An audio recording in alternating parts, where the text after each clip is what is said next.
please. To talk about the trip that you took in the Gulf, and talk about how everything from Exxon Valdez to the spill, as we begin to wrap up, how to understand the effects of this, what you call extreme drilling and search for fuel. Well, I went on a boat, I think you have some footage of it, with the team from the University of South Florida. The chief scientist was David Hollander, who's been one of the most outspoken scientists challenging claims really from day one that were coming from BP and federal agencies, originally saying, oh, there are no underwater plumes. They found one of the underwater plumes along with Samantha Joy, also her team also found one.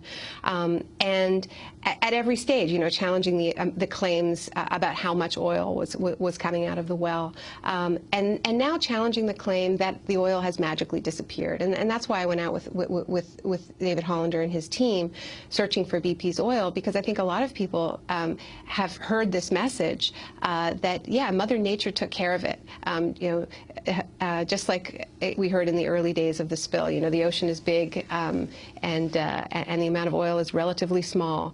And this is a really, really dangerous message because we can't see it anymore. And this is one of the advantages of using huge amounts of dispersant, is it disappears the crime scene. So I wanted to see it for myself, and you can see the equipment that they're using goes to the bottom of the ocean and extracts cores from the sediment. And what they found again and again around the well site is that there is a very thick layer of not pure oil. It's eroded. It's mixed in with sand and it's mixed in with dead crustaceans. But there's definitely oil covering a very large area. And the other thing that Dr. Hollander found, because he's been going back every few months, is that layer is getting thicker.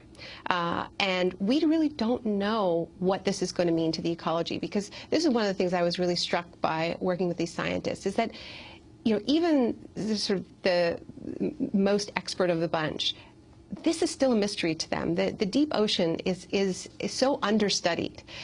They don't have baselines to compare the areas that they're studying to, because so little research was done about the deep ocean, in the deep ocean, before the spill.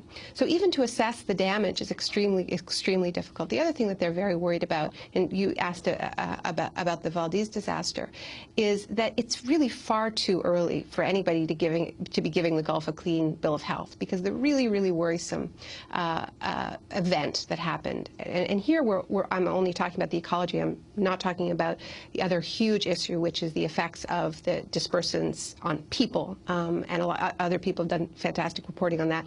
I was just out with the research team in the ocean, so we were looking at microorganisms and phytoplankton. Exactly. But the point of studying the effect of the oil on these microorganisms is that before the oil sunk to the bottom, before some of it evaporated, before it was skimmed, there was a great deal of oil and dispersants in plumes in the open ocean. These are the key months were April, June, and this is spawning season in the Gulf of Mexico, and there were microorganisms, there were larvae, there was zooplankton that would grow up to be commercial fishing stocks, just floating in the open ocean in the same vicinity as the plumes, as the toxic oil and dispersants. And we won't know what effect that had, those encounters of these very, very vulnerable microorganisms and the oil and dispersants. We won't know that for years, because that's what happened. That's what we learned from the Valdez spill. We only have 30 seconds. You published Shock Doctrine in 2007. So much of what you predicted has come to pass. Final words.